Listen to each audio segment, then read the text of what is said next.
वंदे मातरम। आप सभी का नेटवर्क 10 के खास कार्यक्रम में स्वागत है। मैं हूं आपके साथ दीपिका जांगेड़।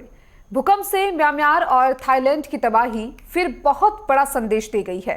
7.7 तीव्रता के भूकंप ने महज कुछ सेकंड में तबाही मचा दी। ये जरूर है कि भारत सहित कुछ देश मदद के लिए आए हैं। कुछ समय जरूर लगेगा, लेकिन स्थितियां सामान्य होने लगेंगी। लेकिन आपको बता दें कि भूकंप के झटकों ने फिर सोचने को विवश कर दिया है कि इमारतें, पुल एक झटके में धाराशायी हो गए। भूकंप जिंदगियां लील गया और कई बच्चे अनाथ हो गए। सवाल फिर खड़ा होता है कि प्रकृति के साथ ज्यादा छेड़छाड़ ठीक नहीं है। प्रकृति को बचाना होगा। विकास तो चाहिए, लेकिन प्रकृति को रौंद कर नहीं। और इसी पर आज की चर्चा है कि म्यांमार और थाईलैंड में ये जो भूकंप देखा गया और तीव्रता भी कम नहीं थी। 5 से ज्यादा रिक्टर स्केल पर अगर तीव्रता हम देखते हैं भूकंप की, तो वो भूकंप तबाही मचाता है। और तबाही की तस्वीरें हम सब ने देखी है। किस तरीके से थाईलैंड में, बैंकॉक में बड़ी बड़ी इमारतें, हाईजेक इमारतें जो हैं, वो भी धाराशायी होती हुई नजर आई है। प्रकृति हमें बार बार संदेश देती हुई नजर आ रही है।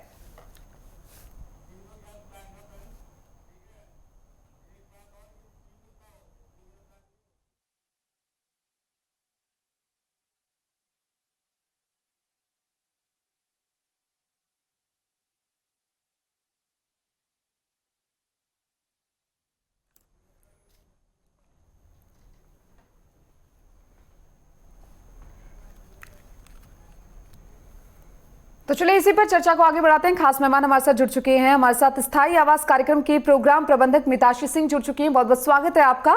भूवैज्ञानिक धीरज मोहन बनर्जी हमारे साथ जुड़ चुके हैं। आपका भी बहुत बहुत स्वागत है। साथ ही वरिष्ठ पत्रकार मनीष शुक्ला हमारे साथ जुड़ चुके हैं। आपका भी बहुत बहुत स्वागत है। सबसे पहले धीरज मोहन जी, मैं आपके पास आऊंगी, क्योंकि देखिए जो तबाही हुई है थाईलैंड और म्यांमार में, वो तस्वीरें हम सब ने देखी। किस तरीके से तस्वीरें निकलकर सामने आई। रिक्टर स्केल पर भी कहीं ना कहीं 7.7 से तीव्रता जो देखी गई है, वो भी लगातार सबके सामने है। क्या लगता है, सबसे पहले तो आप कारण क्या कुछ मान रहे हैं, क्योंकि अभी भी कहीं ना कहीं भूकंप के झटके महसूस किए जा रहे हैं। कई और भी तस्वीरें हैं जो हम सबके सामने हैं। ये देखिए, ये तो आफ्टर शॉक तो आते रहेंगे और जी। आफ्टर कई दिनों तक चलते रहेंगे। ये जो आफ्टर शॉक वापस 7.7 तक जा सकते हैं। हम्म। तो वैसे नॉर्मली ये आफ्टर शॉक जो 5.5 और 3 इस तरह के आफ्टर शॉक्स हैं। हम्म। और ये कई दिनों तक चलते रहेंगे और चलते रहेंगे। चलने चलने की उम्मीद है। हम्म। पर जो आप कह रहे हैं कि नुकसान जो हुआ है, जी। नुकसान में थाईलैंड के मुकाबले में म्यांमार में बहुत ज्यादा हुआ है। बिल्कुल। म्यांमार तो बिल्कुल ध्वस्त हो चुका है। हम्म। तो थाईलैंड में तो कुछ छोटे से दो एक बड़े बिल्डिंग्स गिरी हैं खाली। पर म्यांमार में तो पुल पुल के पुल, एक के बाद पुल, सारी रोड, सड़कें सब हम्म। भर चुके हैं। और मेरा यहाँ तक ख्याल है कि जो जो हमको नंबर दिए जा रहे हैं कि लोगों के मृतक होने के लिए, हम्म। वो सही नहीं है। वो हम्म। अभी भी मेरा ख्याल है सेंसर्ड है।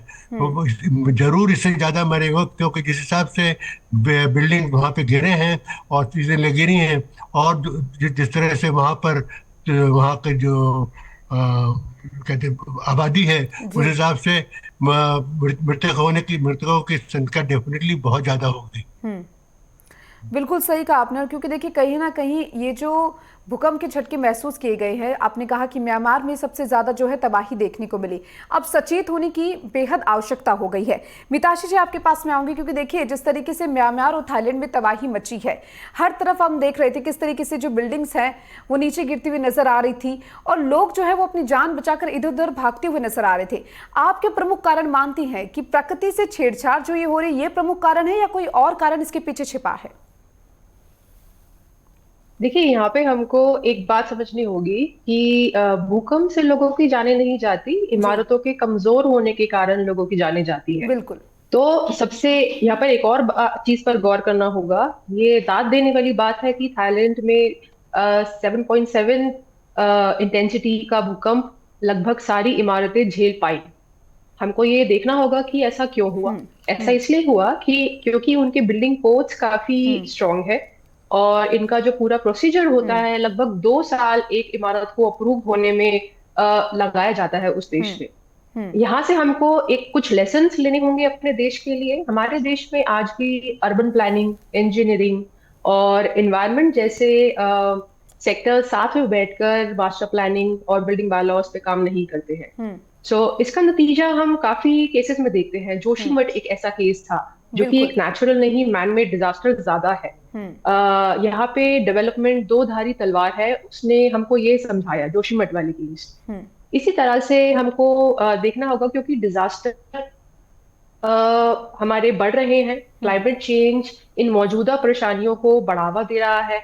और इसका एक और एग्जाम्पल हमको देखने को मिलता है 2023 के हिमाचल की बाढ़। उस नुकसान को काफी हद तक कम किया जा सकता था अगर हम सही तरीके से अपने शहरों की प्लानिंग करते, सही तरीके से हम अपने बिल्डिंग बायलॉज और बिल्डिंग कोड्स को लिखते। तो इस तरह की कई परेशानियां खाली पहाड़ी इलाकों में ही नहीं, जमीनी इलाकों में भी है। दिल्ली का एग्जाम्पल हम लेते हैं। 2015 में नेपाल में जो भूकंप आया था, उसके बाद दिल्ली डेवलपमेंट अथॉरिटी ने कुछ बिल्कुल स्ट्रक्चरल मिताशी ऑडिट्स जी, की बात सही कहा करी आपने। थी। और देखिए तस्वीरें भी हम दिखा रहे हैं उसके दर्शकों बाद को, माफी के साथ एक बार आपको रोकना चाहूंगी, ये तस्वीरें भी दिखा रहे हैं जहां पर भारत जो है वो मदद के लिए आगे आया है। तस्वीरें दर्शकों को दिखा रहे हैं जहां पर भारत ने, जब ये म्यांमार में भूकंप के झटके महसूस किए गए थे, भूकंप आया था, तो साफ प्रधानमंत्री नरेंद्र मोदी ने कह दिया था कि भारत पूरी तरह से मदद के लिए आगे है और हर तरह से जिस तरीके से मदद संभव है वो मदद करेगा। और वही तस्वीरें अब देख रहे हैं कि ये जो तस्वीर देखने को मिल रही है, सामने आ रही है, जिसमें भारत जो है वो सबसे बड़ा मददगार बनकर सामने आया है थाईलैंड और म्यांमार के लिए। और देखिए तस्वीरें भी आपको दिखा रहे हैं जहां पर भारत ने सबसे पहले ये कहा था ट्वीट कर प्रधानमंत्री नरेंद्र मोदी ने कि वो हर तरह की मदद के लिए तैयार हैं। और जिन लोगों को भी नुकसान हुआ है, जिनकी जान गई है, उनके लिए भी उन्होंने प्रार्थना की थी। और साथ ही कहा कि भारत इस पूरे घटनाक्रम को देखते हुए, इस पूरी तबाही को देखते हुए थाईलैंड और म्यांमार के साथ है। और देखिए वही उदाहरण आज भारत पेश करता हुआ नजर आ रहा है कि भारत समेत किस तरीके से यहाँ पर भारत ने हाथ बढ़ाया है मदद का आगे और मदद करता हुआ भी नजर आ रहा है। तस्वीरें भी दिखा रही हैं जहाँ पर भारी तबाही के बाद भारत दूसरे देशों की मदद करने में बिल्कुल पीछे नहीं है और मदद का हाथ आगे बढ़ाता हुआ भारत भी नजर आया है। देखिए जहाँ पर प्रधानमंत्री नरेंद्र मोदी ने जिस दिन ये भूकंप आया था, उस दिन एक्स पर पोस्ट कर ये क्लियर कर दिया था, ये साफ कर दिया था कि वो हर तरह की जिस भी तरह की मदद उन्हें देनी है, हर तरह की मदद के लिए वो तैयार हैं। जो भी मदद होगी वो संभावित तौर पर की जाएगी और आज वो मदद भारत करता हुआ भी नजर आ रहा है। और तस्वीरें भी दिखा रहे हैं जहां पर कहीं ना कहीं एक उदाहरण पेश किया है भारत सरकार ने, प्रधानमंत्री नरेंद्र मोदी ने, जो इस विपदा की घड़ी में वो थाईलैंड और म्यांमार के साथ में नजर आए हैं। दोनों देशों के साथ वो खड़े हुए नजर आए हैं। और सही कहते हैं कि विपदा के समय एक देश ही दूसरे देश के काम आ सकता है और ऐसे में भारत सबसे बड़ा मददगार भी साबित हुआ है। और ये तस्वीरें भी आपको दिखा रही हैं, तस्वीरें भी यही बयां करती हैं कि भारत हमेशा हर संभव मदद के लिए, सबकी मदद के लिए तैयार है। और ये स्पष्ट कर दिया था प्रधानमंत्री नरेंद्र मोदी ने जिस दिन ये भूकंप आया था, जिस दिन ये तबाही मची थी। और आपको बता दें कि करीबन म्यांमार में 2056 लोगों की मौत भी हो गई है, थाईलैंड में भी कई लोगों की मौत हुई है। और उसको लेकर भी प्रधानमंत्री नरेंद्र मोदी प्रार्थना करते हुए नजर आए और अब मदद का बड़ा हाथ उन्होंने बढ़ाया है। मिताशी जी, आप कुछ कह रही थी, अपनी बात पूरी कीजिए। जी, मैं ये कह रही थी कि हमको इस तरह के भूकंप के इवेंट्स जो हो रहे हैं, बाढ़ के इवेंट्स हो रहे हैं, वहां से हमको सीखें लेनी चाहिए कि किस दिशा में काम करने की जरूरत है। तो मैं उस पॉइंट पे वापस जाऊंगी कि थाईलैंड में एक ही इमारत नहीं, बाकी इमारतें इस काफी तीव्रता को झेल पाई। ऐसा क्यों हो पाया? तो इंडिया के लिए भी हमको यही लेसन्स लेने चाहिए कि अपने बिल्डिंग कोड्स पे काम करना चाहिए और प्रकृति से छेड़छाड़ ना करने के लिए कई तरह के असेसमेंट्स होते हैं। बिल्कुल। और देखिए ये जो भूकंप आया है दोनों देशों में कहीं ना कहीं एक मैसेज देता हुआ भी, मिताशी जी, जिस तरीके से आपने कहा कि प्रकृति से बिल्कुल भी छेड़छाड़ ना हो। हाँ ठीक है, डेवलपमेंट जरूरी है लेकिन बिना प्रकृति की छेड़छाड़ से। चलिए आपके पास आती हूँ मनीष शुक्ला जी। देखिए तस्वीरें हम सब ने देखी अभी फिलहाल किस तरीके से भारत जो है वो मदद के लिए आगे आ रहा है और एक सबसे बड़ा मददगार देश बनकर उभरता हुआ नजर आ रहा है। क्या लग रहा है, क्या उदाहरण पेश करते हुए हम नजर आ रहे हैं? वैश्विक स्तर पर देखें दीपिका जी तो भारत निश्चित रूप से एक अहम भूमिका निभाता है। खास तौर पर प्रधानमंत्री नरेंद्र मोदी जी, आप देखेंगे चाहे वो कोविड का समय हो, कितना मुश्किल भरा समय था पूरे विश्व के लिए, और भारत ने जो अपनी कोविड वैक्सीन थी, वो चाहे ईरान हो, तुर्की हो, या पूरे आस पास के जितने भी देश थे, श्रीलंका हो, बांग्लादेश हो, हर देश में उन्होंने अपनी वैक्सीन पहुंचाई और सबको मदद दी गई। जिनके पास कोई साधन नहीं थे, वहां पर आज की तारीख में जैसे ही म्यांमार में भूकंप आया, तुरंत प्रधानमंत्री मोदी की प्रतिक्रिया आई और उन्होंने कहा म्यांमार और बैंकॉक या थाईलैंड के साथ में खड़े हुए हैं। और उसके बाद में म्यांमार ने उनके जो म्यांमार के अधिकारी थे लगातार भारत के संपर्क में रहे। और आज आप देखिए कि भारत की चाहे वायुसेना हो या नौसेना हो, लगातार खाद्य रसद सामग्री जो है वो जा रही है और वहां पर राहत सामग्री पहुंचाने का काम कर रही है। तो भारत निश्चित रूप से एक केवल देश ही नहीं है, बल्कि एक जो आस पास का जिस तरह का झंडा बरदार है और जिस तरह का भारत ने एक भूमिका अपनी निभाई है अग्रणी होकर, खासतौर पर आपदा के समय में, ये एक महत्वपूर्ण भी है और सराहनीय भी है। और हमें ये देखना चाहिए कि हम किस तरह के लोगों की मदद कर रहे हैं। और जहां तक इस तरह की प्राकृतिक आपदाओं का सवाल है, तो निश्चित रूप से ये मानव जनित भी है और प्रकृति की ही देन है। एक तरफ तो ऊपर भूगर्भ है, जो भूगर्भीय घटनाएं होती हैं, जो पूरे जो अपनी पृथ्वी है उसके ऊपर होती है और दूसरी सतह के नीचे होती है लगातार। और हम लोग जो है वो भूकंप के जोन में ही, पूरा हिमालय जोन है आपका, ये गंगा बंगाल बेल्ट है, जो जिस तरह की जो एक फॉल्ट है लगातार दिल्ली से लेकर आप देखती हैं कि म्यांमार तक लगातार भूकंप आ रहा है, अफगानिस्तान में आ रहा है। तो कहीं ना कहीं हमें इस तरह का, अगर हम भूकंप रोक नहीं सकते तो उनके बचाव की दिशा में, जैसे मिताशी जी ने कहा कि हमें बचाव की दिशा में काम करना चाहिए। और वो काम यही हो सकता है कि भूकंप रोधी मकान हो, लोगों को किस तरह से जागरूक किया जाए। आपने अभी बैंकॉक का उदाहरण देखा कि बैंकॉक में उतनी क्षति नहीं हुई जितनी म्यांमार में हुई। उसी तरह से जापान में जिस तरह लगातार जो टेक्नोलॉजी के क्षेत्र में काम हो रहा है, उस दिशा में हमें काम करना होगा। दिल्ली एक खतरे के जोन में है और निश्चित रूप से जो जोन 5 है वो भूकंप का सबसे बड़ा खतरा है। तो हमें दिल्ली को आगे किस तरह से संभालना है, किस तरह से बचाना है, इस दिशा में काम होना चाहिए। नॉर्थ इंडिया है, पूर्वोत्तर भारत है, इन जगहों पे भूकंप के जिस तरह के खतरे हैं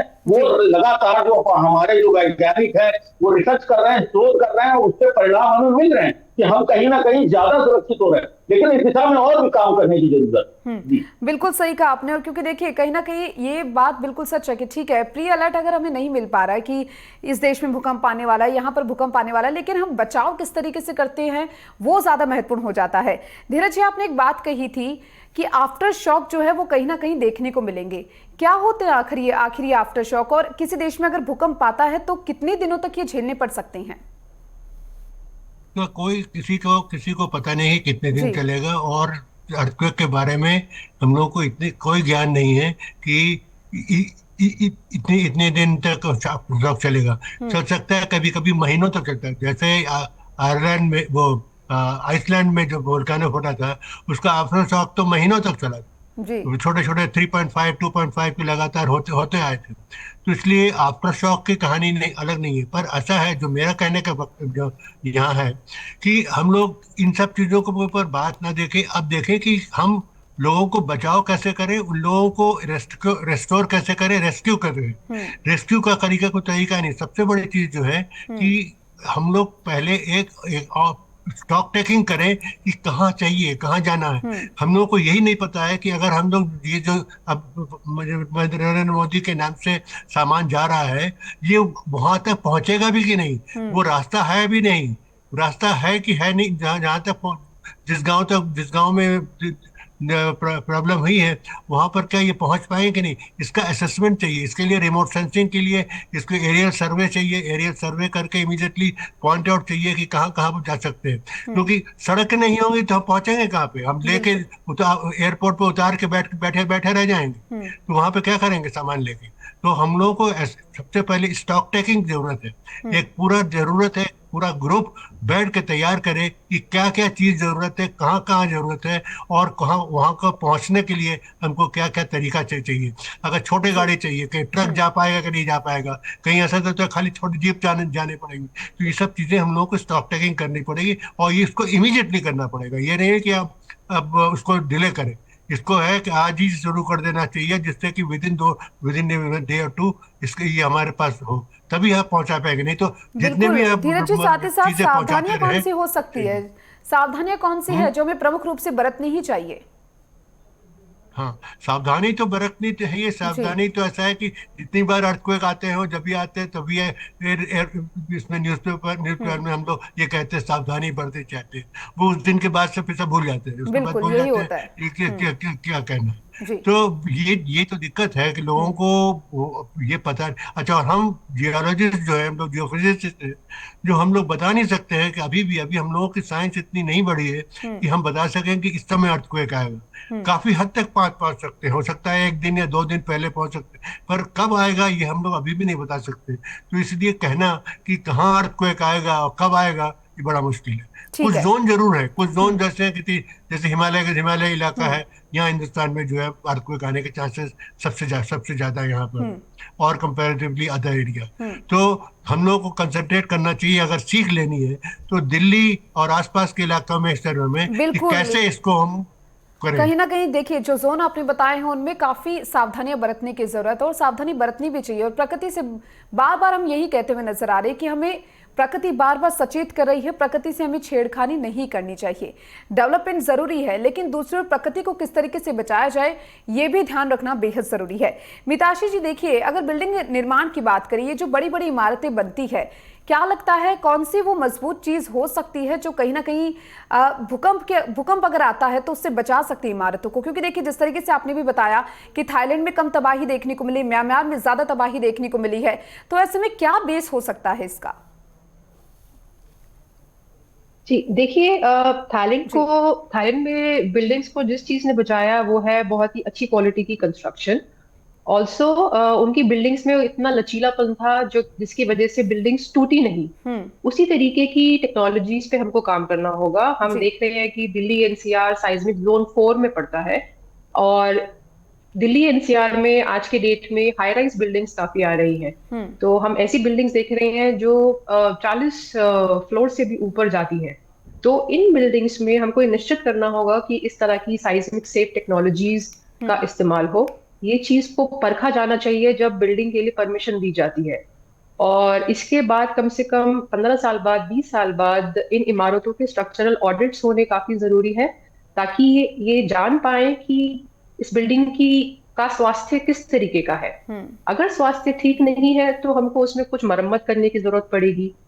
उसके लिए ऑडिट्स काफी इंपॉर्टेंट हो जाते हैं। तो और सबसे तीसरा इंपॉर्टेंट है कि एक लोगों को ये पता होना चाहिए कि भूकंप आने पर क्या करना चाहिए। जब लोग 20 मंजिला इमारतों में रहते हैं, काफी मुश्किल हो जाता है बूढ़ों के लिए, बच्चों के लिए दौड़ कर नीचे उतर कर आना, सीढ़ियों में उतर कर आना। तो इस तरीके में क्या करना चाहिए, घबराना नहीं चाहिए। इस तरह की ड्रिल्स लगातार आरडब्ल्यूएस को जिम्मेदारी लेनी चाहिए लगातार कराने के लिए।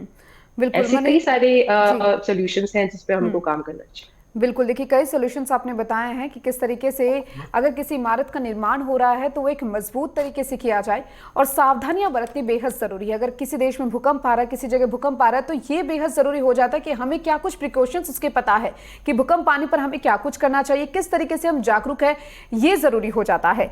मनीष, आपके पास में आऊंगी, क्योंकि देखिए बार बार प्रकृति हमें सचेत करती है, अलर्ट करती है। कई एग्जाम्पल्स हमने देखे हैं पिछले सालों में, और हाल ही में एग्जाम्पल हम सबके सामने है। ऐसे में क्या लगता है कितना जागरूक होने की जरूरत है आम जन को, और जो डिजास्टर मैनेजमेंट विभाग है उनको कितना जागरूक करने की जरूरत है सभी को?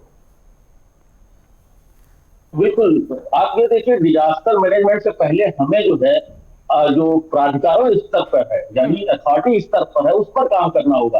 आपको मास्टर प्लान शहर का इस तरह का बनाना होगा जहां पर बिल्कुल यह अनिवार्य कर दिया जाए कि आपका जो नया जो डेवलपमेंट होगा वो भूकंप रोधी ही होगा। जिस तरह की 3rd डायमेंशन या 6th डायमेंशन, जो भी जिस तरह के मकान बनाने हैं, फ्लेक्सिबल बनाने हैं, उस तरह के मकान बनाने के लिए मैप तभी पास हो जब वो प्रावधान उसमें किए जाए और इसमें बाकायदे इंजीनियरिंग उसका सर्टिफिकेट लगाया जाए। ये नगर निगम पर स्तर पर होना चाहिए, प्राधिकरण स्तर पर होना चाहिए।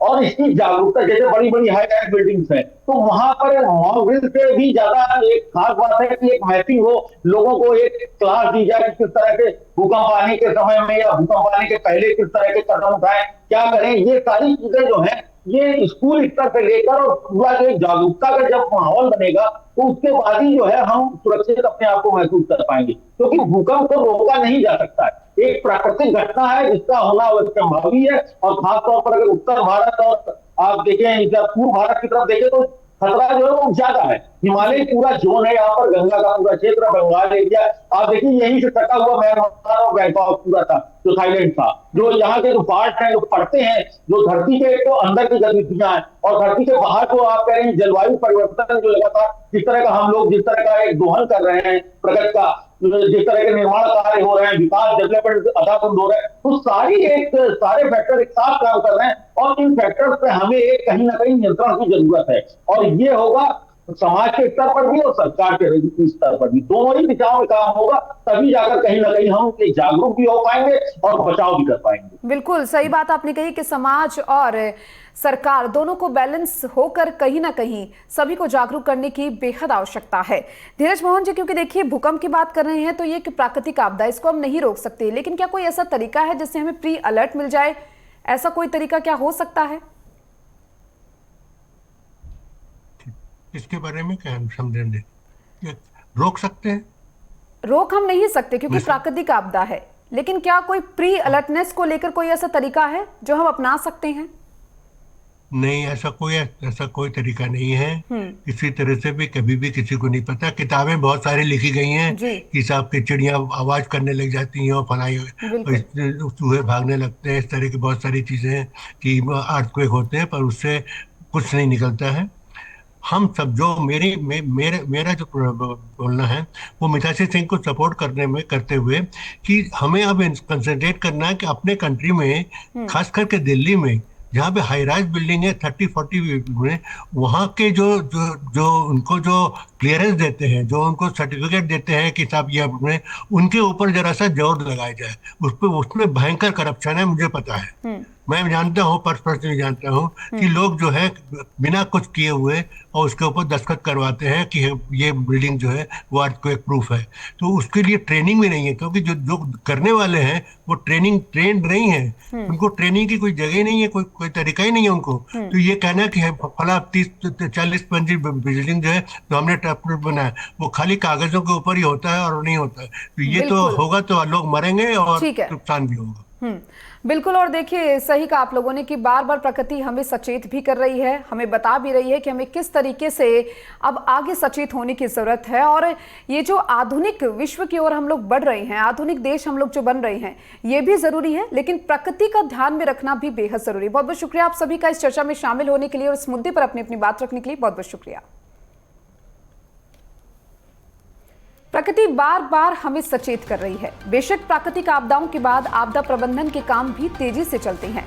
आधुनिक विज्ञान ने यह इतना जरूर किया है कि नुकसान को कम से कम करने की कोशिश होती है, जान माल को बचाने की कोशिश भी सक्षम तरीके से होती है। लेकिन असल सवाल यही है कि प्रकृति को रक्षा के लिए हमें कदम बढ़ाने होंगे। इस पर गंभीरता से हमें सोचना होगा। म्यांमार की तबाही के दृश्य कहीं भी दिख सकती हैं। पूरी दुनिया को सजग होना होगा। प्रकृति से ज्यादा छेड़छाड़ ठीक नहीं है। अब सजग होने की बेहद आवश्यकता है। चलिए इस चर्चा में फिलहाल के लिए इतना ही। मुझे दीजिए इजाजत। जय हिंद।